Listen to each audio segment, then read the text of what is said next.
तुला इकोफिलियाची आयडिया कुठून आली? इकोफिलियाच्या आयडियाची गंमत आहे.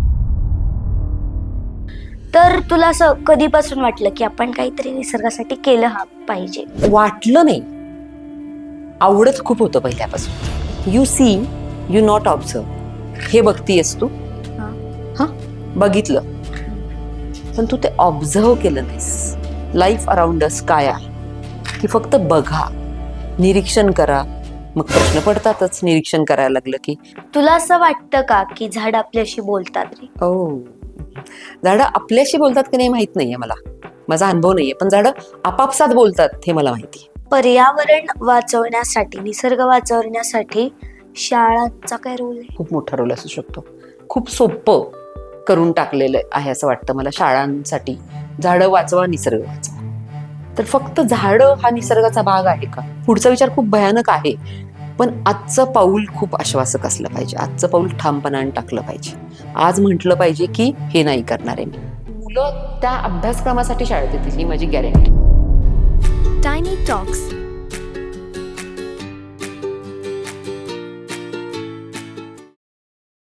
हाय, हॅलो, सलाम, नमस्ते.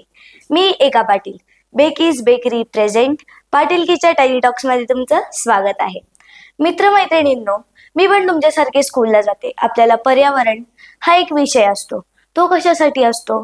तर फक्त पास होण्यासाठी, नाहीतर चांगले मार्क्स पडण्यासाठी. पण असं नाहीये.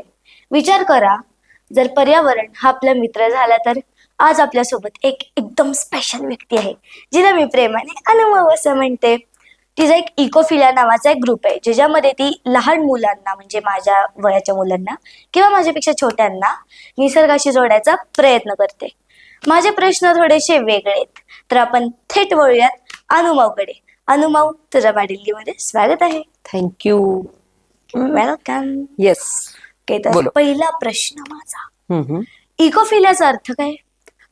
भारतीय शब्द नाहीये, हा ग्रीक भाषेतला शब्द आहे. इको म्हणजे अर्थ, पृथ्वी. अर्थ, पृथ्वी अशा अर्थाने.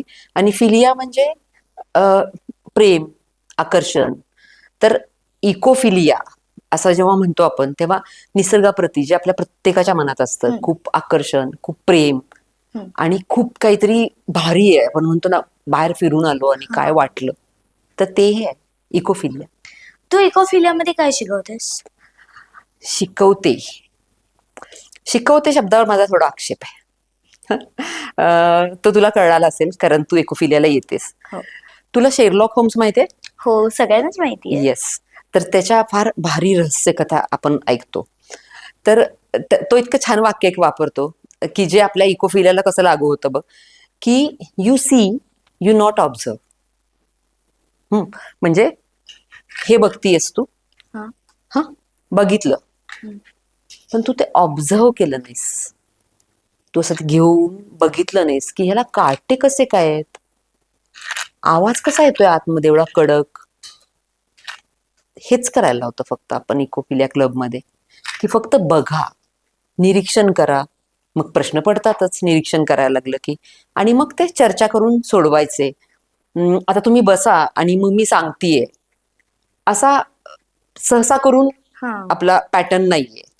तर आपण चालूयात ओढ्याच्या काठानी आणि मग ओढा बघूयात काय आहे.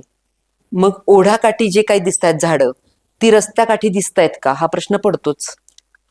तर असं कम्पेअर करतो आपण दोन वेगवेगळी हॅबिटॅट्स, म्हणजे निसर्ग, म्हणजे जिथं खूप पक्षी असतात, किडे असतात, अशी ठिकाणं आपण त्याचं ऑब्झर्व करून निरीक्षण करतो. आणि मग आपल्याला बरोबर कळतं की इथं काय आहे आणि इथं काय नाहीये. फक्त इकोफिलियाचा एकच नियम आहे की सातत्याने आपण येत राहणार. तुम्ही कंटिन्युटीने येत राहता तेव्हा तुम्हाला हे सगळं कळत जातं, कारण आपण आठवड्यात एकदा आणि महिन्यात 2 वेळा भेटतो. त्यामुळे हे सगळं सुरू राहतं. त्यामुळे शिकवणं असा हा शब्द नाहीये, पण तरी शिकवणं काय, असा तुझा प्रश्न राहतोय. तर शिकवणं असं आहे की मला खूप असं वाटतं की काय आहे आपल्या भोवताली, आयुष्य काय आहे, लाईफ अराउंड अस काय आहे. छोट्या गोष्टीतनं, की घरात पाल आली, रात्री मॉथ्स येतात, कधीतरी कुंडीमध्ये फुलपाखरांनी अंडी घातलीये, त्याची आळी होतीये, त्याचा कोश, ते सगळं बघणं, हे सगळं जे आहे ना, हे अनुभवणं, आणि समजून घेणं, हे आपण फक्त इकोफिलिया क्लबमध्ये करावं असं मला वाटतं. आणि जास्तीत जास्त मजा करून, आणि ऑब्विसली मोठं तो आहे की मजा करून करावं असं आहे. त्यामुळे होपफुली तूच जास्त सांगू शकशील चांगलं की हे आपण करतो का नाही ते. तू जसं आता मेन्शन केलंस की जे ओढ्याच्या शेजारी आहे ते आपल्याला रोडच्या शेजारी नाही दिसत, आपण गेलेलो ओढ्याच्या ह्याला. तुला रिस्की नाही वाटलं ते, म्हणजे एखाद्याच्या पायात काहीतरी आलं तर? होतं तर खूप रिस्की होतं ते.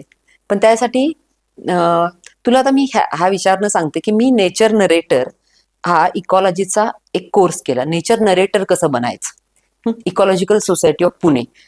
म्हणजे जे मी आज काही बोलतीये आणि जे मी आज काही करतीये याचं श्रेय सगळं इकॉलॉजिकल सोसायटीला जातं. की त्यांचे मी डिप्लोमा केले, त्यांचे मी बरेच कोर्स करतीये.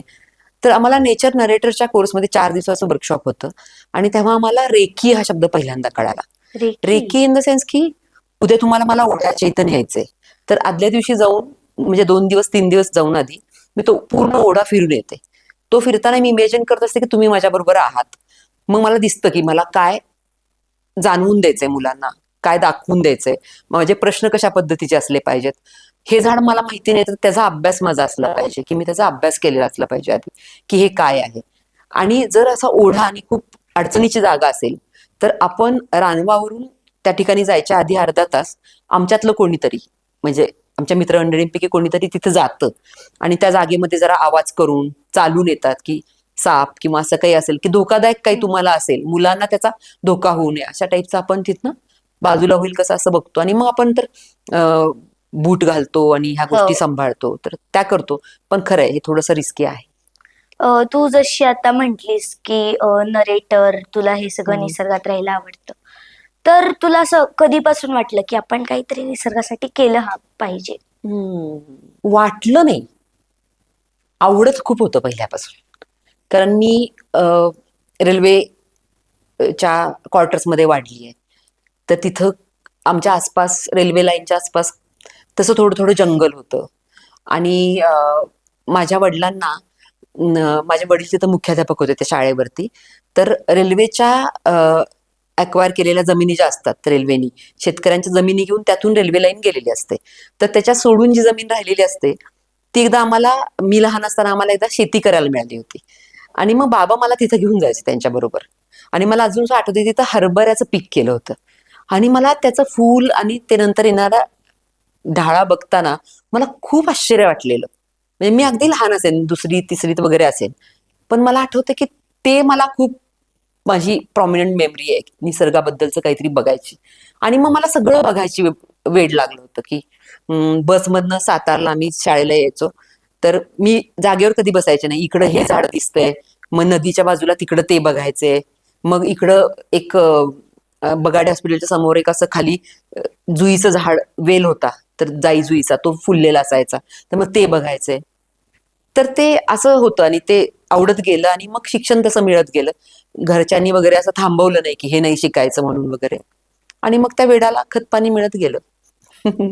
तुला असं वाटतं का की झाड आपल्याशी बोलतात, स्पेशली अमावस्येच्या रात्री? हो, झाडं आपल्याशी बोलतात की नाही माहित नाहीये मला, माझा अनुभव नाहीये, पण झाडं आपापसात बोलतात हे मला माहिती.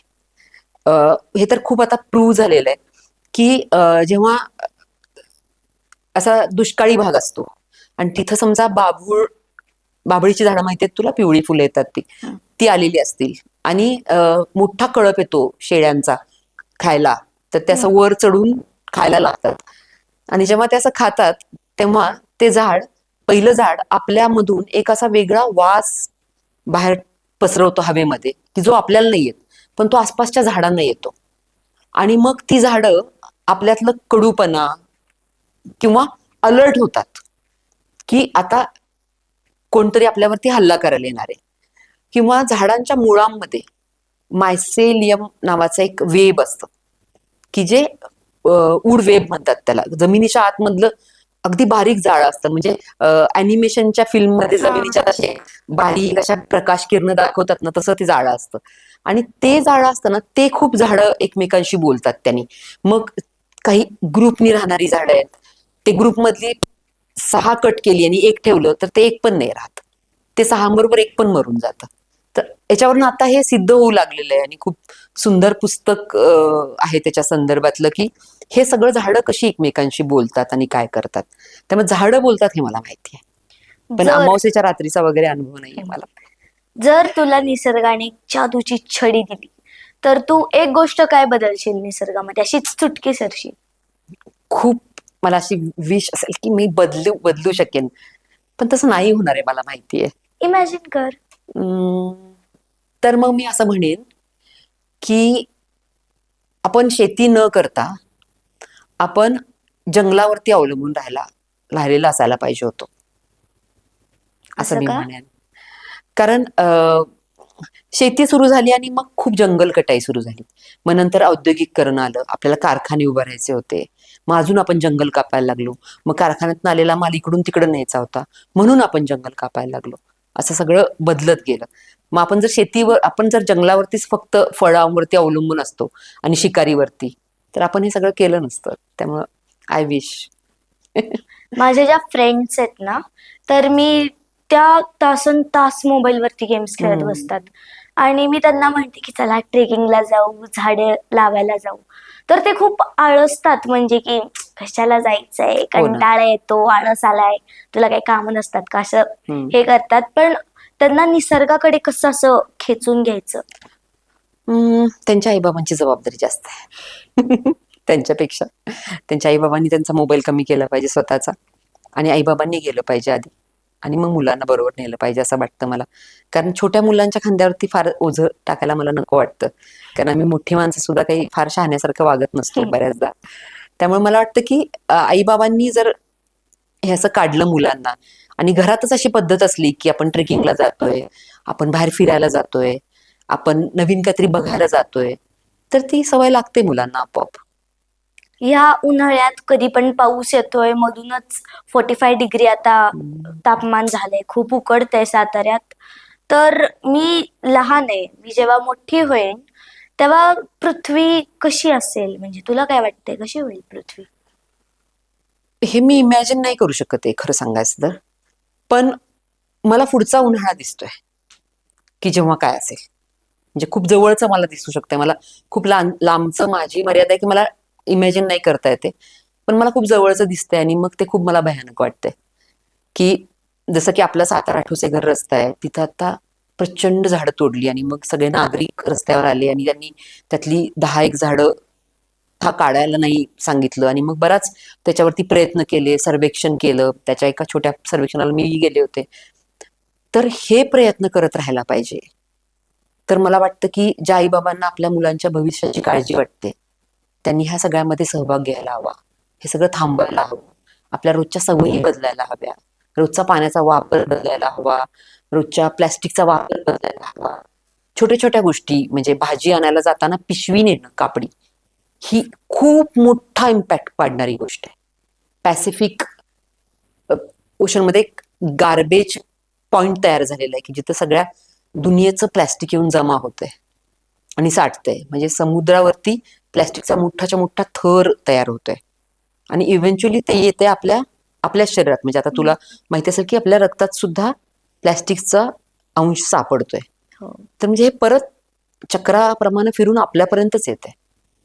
तर मला वाटतं की म्हणजे तू म्हणतेस तसा पुढचा विचार खूप भयानक आहे, पण आजचं पाऊल खूप आश्वासक असलं पाहिजे. आजचं पाऊल ठामपणाने टाकलं पाहिजे.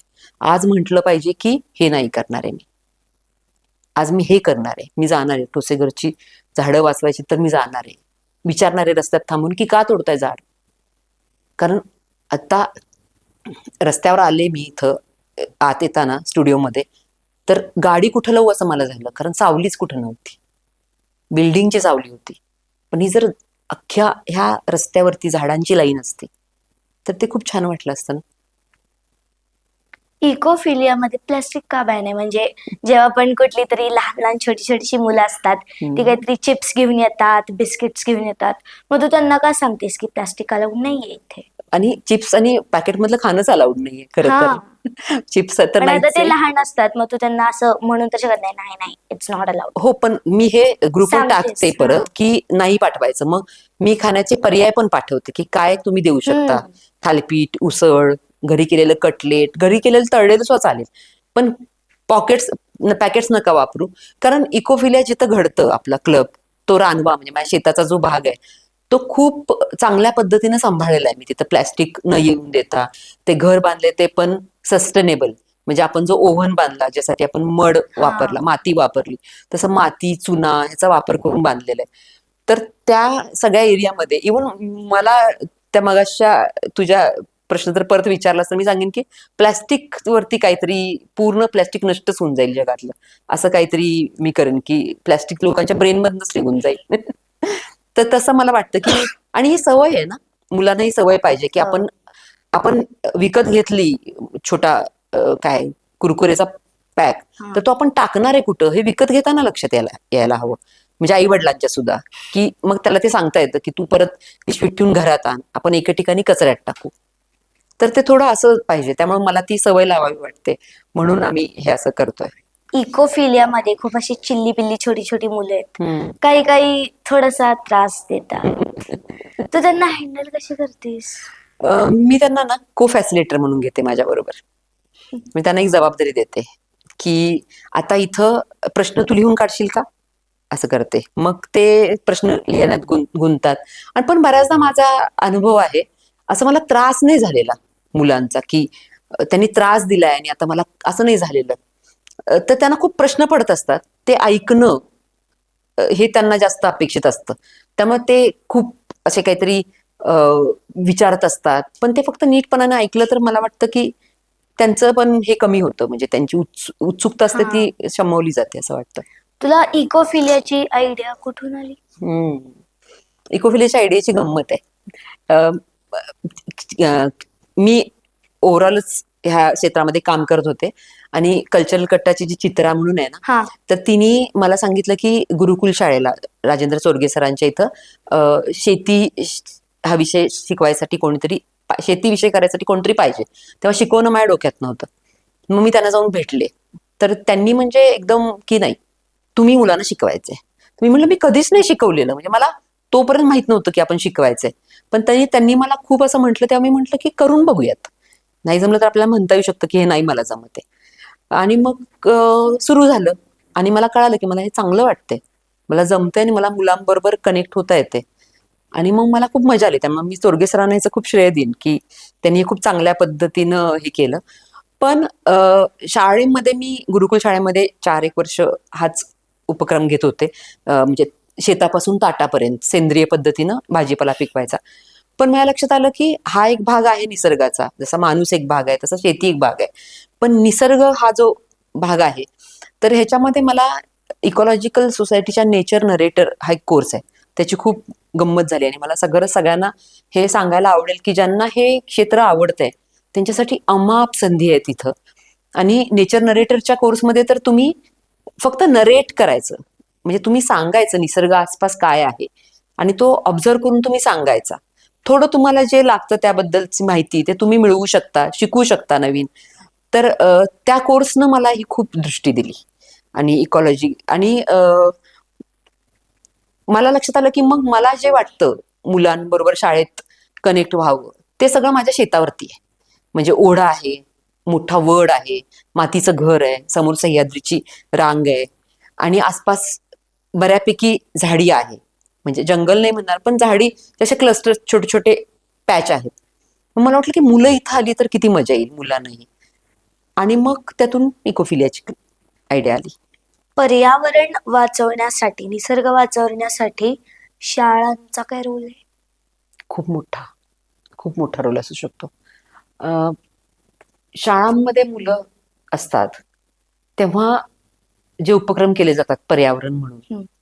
म्हणजे झाड लावणं, मेरी मिट्टी मेरा देश किंवा अशा पद्धतीचे, ह्या उपक्रमापुरता तो पर्यावरण राहतं. खूप सोपं करून टाकलेलं आहे असं वाटतं मला शाळांसाठी. किंवा झाडं लावली, झाडं वाचवा, निसर्ग वाचवा. तर फक्त झाडं हा निसर्गाचा भाग आहे का? तर झाडं, झुडपं, गवत, पक्षी, प्राणी, छोटे किडे, जमिनीतले छोटे सूक्ष्म जंतू, हे सगळं मिळून, आणि आपण माणूस, हे सगळं मिळून निसर्ग बनतं. आपण माणसांनी तर निसर्गापासून वेगळं गेलेलो आहोत, आपल्याला वाटत नाही आपण निसर्गाचा भाग आहोत. हा, पण आपण निसर्ग पण अजून सोपा करून टाकलाय की झाडं लावली म्हणजे निसर्गाचं काम झालं. तर ह्याला एक चांगला पर्याय तक्रारीला मला एक वाटतो की ऑयकॉस म्हणून पुण्यामध्ये एक इकॉलॉजिकल सर्व्हिसेस देणारी संस्था आहे आणि ग्राम मंगल जी मुलांच्या शिक्षणासंदर्भातलं काम करते. तर त्यांनी मिळून एक छान उपक्रम केलेला आहे निसर्ग शाळा नावाने. तर 5वी 6वी 7वीच्या मुलांसाठी निसर्ग शाळा 1, निसर्ग शाळा 2 आणि निसर्ग शाळा 3 असा उपक्रम आहे. आणि त्यात खूप रोजच्या उपक्रमामध्ये निसर्ग शाळा समजून घेता येते. म्हणजे आसपास काय चाललंय त्यामध्ये, की म्हणजे एक उदाहरण तुला देईन की ओढ्याची सहल असते पण ती 3 वेळा असते. ओढ्याची सहल असते तेव्हा तुम्ही पावसात एकदा ओढ्यावर जाता, तेव्हा पावसात ओढा कसा वाहतोय ते बघता, ओढ्याचा वेग मोजता पाण्याचा की जो आपण इकोफिलियामध्ये मोजला होता. परत तुम्ही पावसाळा संपताना हिवाळ्याच्या तोंडावर जाता, तेव्हा काय बदल झाला, तेव्हा कुठली झाडं हिरवी आहेत, कुठली पानं कशी आहेत हे कळतं आपल्याला. ओढ्याचं पाणी किती आहे, मग ओढ्याच्या आसपास कीटकांची संख्या काय आहे. आणि मग एकदा उन्हाळ्यात जाता तर तुम्हाला एक सलग अनुभव मिळतो एका गोष्टीचा. तर अशा खूप खूप पॉवरफुल गोष्टी ह्या निसर्ग शाळा ह्या अभ्यासक्रमातच आहेत. तर मला खूप म्हणजे मी आता स्वतःही निसर्ग शाळेचा अभ्यासक्रम घेतीच आहे शाळांमध्ये. रेहमतपूरची एक शाळा आहे आणि इथली 12 नंबर म्युन्सिपाल्टीची शाळा आहे तिथं. तर तिथं ते मुलांना खूप आवडते. तर असा अभ्यासक्रम शाळांनी अडॉप्ट करणं हे खूप भारी वाटेल आणि मुलं त्या अभ्यासक्रमासाठी शाळेत येतील ही माझी गॅरंटी. कारण ते मुलांना खूप आवडणारी गोष्ट आहे.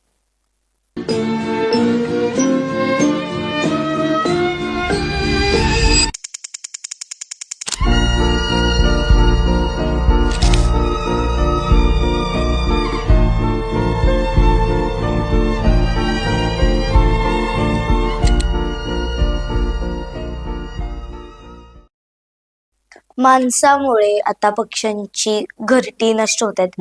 जर झाडच नाही राहिली तर मग घरटी तरी कुठे बांधणार ना पक्षी. हो. तर घरटी नष्ट होत आहेत पक्ष्यांची. मग आम्ही लहान मुलं काय करू शकतो की घरटी राहिली पाहिजेत यासाठी? तुला काय वाटतं याचं उत्तर काय असेल?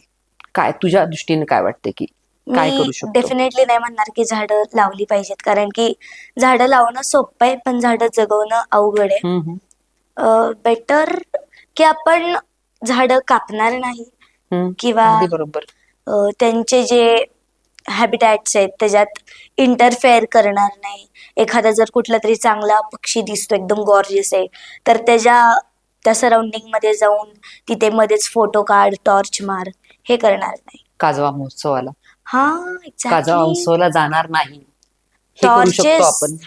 हे आपण करू शकतो. काजवा महोत्सवाला मी जात नाही कारण मला निसर्गाची पण जात काळजी नाही. आहे. म्हणजे हे म्हणायला हवं आपण. आपण खूप कमी काहीतरी केलं ना तर खूप भलं होईल निसर्गाचं. म्हणजे आपण खूप कमी करावं. आणि पक्षी घरटी कुठं बांधतात बघा, तर जिथं त्यांना संरक्षण मिळेल असं माहित असतं. म्हणजे विहिरीच्या कडेला जी फांदी विहिरीमध्ये वाकली आहे की पाण्यातून वर काही येणार नाही तिथं घरटी बांधतात. काटेरी झुडपांवरती घरटी बांधतात. पण झाड म्हणजे पर्यावरण ही आपली कन्सेप्ट असल्यामुळं आपण छोटी झुडपं, घाणेरीची झुडपं सगळं साफ करून टाकतो.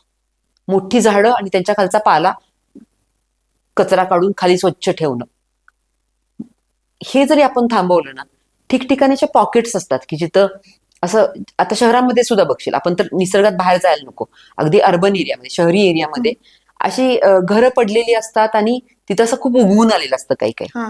तर तिथं तुला सगळ्यात जास्त पक्ष्यांचा आवाज ऐकू येईल. हो. हा. मग असे आपण छोटे छोटे भाग ठेवू शकलो शहरांमध्ये की जिथं असा हॅबिटॅट हा शब्द तू वापरलास, मला खूप चांगलं वाटलं, की त्यांना वसतिस्थान मिळाले, त्यांना घर मिळालं. पक्ष्यांना, फुलपाखरांना, बारीक किड्यांना, सरपटणाऱ्या छोट्या प्राण्यांना. तर ते घर तेवढं त्यांना मिळालं ना की तेवढाच एक तो छान हे सुरू राहतो, त्यांचं हॅबिटॅटचं सुरू राहतं. तर ते आपण करू शकलो ना तर खूप खूप मोठी गोष्ट आहे. पण त्याच्यासाठी आपल्याला खूप गोष्टी बदलायला हव्यात आपल्या. तर आम्ही माझ्यासारखेच लहान मुलं आहेत ज्यांना वाटते की आपण पर्यावरण वाचवलं पाहिजे. तर आमच्याकडे जास्त पैसे नसतात कारण की ऑब्व्हियसली घरातले पैसे देणार नाहीत.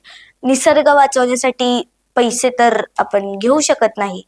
आम्ही काय केलं पाहिजे की पैसे पण लागणार नाहीत आणि निसर्ग पण वाचेल. अगदी एक उपाय सांगू, हं? लगेच करून बघता येईल असा. एकही पैसा लागणार नाही. हं? हा. आता उन्हाळा सुरू आहे, मग मी तुझ्याबरोबर आपल्या सगळ्या मुलांनाही सांगेन, आता उन्हाळा सुरू आहे, तर 4 बादल्या पाणी भरून ठेवा. हा, 4 बादल्या, 15 लिटरची एक बादली म्हणजे साधारण 60 लिटर पाणी भरून ठेवा. आणि आज संध्याकाळी भरून ठेवलं तर उद्या संध्याकाळपर्यंत आपल्याला आंघोळीला, वॉशरूमला, आपण जे जेवण करू ते जेवलेली भांडी घासायला, आपले कपडे धुवायला, आपल्याला हातपाय धुवायला ते पाणी वापरायचे. हा एक उपक्रम करून बघूयात. हा एक उपक्रम आणि आम्ही करून बघितलाय गुरुकुल शाळेमध्ये ना, हा उपक्रम करून बघितलेला आहे. आणि मुलं जेव्हा तो उपक्रम करून पुढच्या आठवड्यात यायची तेव्हा त्यांचे अनुभव असे असायचे की बाप रे, म्हणजे किती किंमत कळते आम्हाला आता पाण्याची. नाही अहो, सारखं डोक्यात हाच विषय होता की पाणी संपायचं नाही ना, पाणी संपायचं नाही ना आपलं, एवढंच पाणी आहे. आणि मग त्यांचे फोटो काढायला लावलेले, ते फोटो काढून ठेवायला लावलेले आईनी, म्हणजे त्यांच्या आईनी किंवा बाबांनी ते ग्रुपवर पाठवायचे होते. असं खूप आम्ही सगळं ते केलं होतं. आणि त्यावेळेला ती मुलांना काळजी लागून राहिलेली की हे संपणार नाही ना. तर खरंच पाणी संपणार आहे कधीतरी. पावसाचंही काही खरं नाहीये, जसं तू म्हटलीस की कशाच हवामानाचं भाकीत आपल्याला सांगता येत नाही पक्क.